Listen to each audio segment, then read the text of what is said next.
Well, I'm here with the voice of the Vols, Bob Kessling. Bob, you've called a lot of games since 1999, 1988, 1998 for these Volunteers. Where do you put this one in, and what do you make of exactly what that type of comeback means for this program? Well, I think it's important because it was a home game. And I think that's one. And I think the way that Tennessee bounced back, there were a lot of fans probably shaking their head when it was 21-3 at halftime.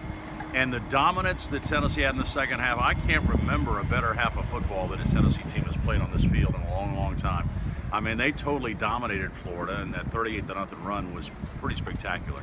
No question about it, Bob. A lot of heroes today. I guess we got to start with Joshua Dobbs. If you can just tell what you think about his performance and some of the other heroes that you're going to remember from this magical night. Well, when you look at Dobbs, I mean, his first quarter, he's 1 for 8, not getting a lot of help, a couple of drops from his wide receivers. And from the second quarter on, his numbers were unbelievable. His second half numbers were incredible. Again, he accounted for 5 touchdowns, 4 throwing and 1 running. I think the other thing, too, is that, and I think Tennessee's been waiting for this a long time, to have some wide receivers step up and make plays. The catch that Jauan Jennings made was spectacular. And then Josh Malone coming across the middle, and Dobbs hit him in stride, and that was a big touchdown. So when they're getting production from the wide receivers, Dobbs in the running game is going to be pretty tough to stop.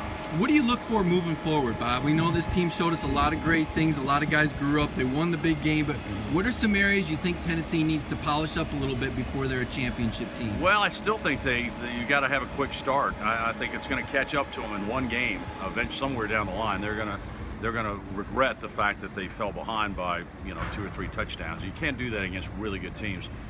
So they got to correct that. But I think this whole team grew up a lot. I think they got a lot of confidence now, the way this team came back. And I think these wins, it's amazing what wins like this do for a whole football team. It brings them together, bonds them together, and players start making plays. It kind of feeds off each other when they start making plays for each other, and that's what they did tonight. And that's your voice of the Vols, Bob Kessling. Thank you, Bob. Okay, Mike.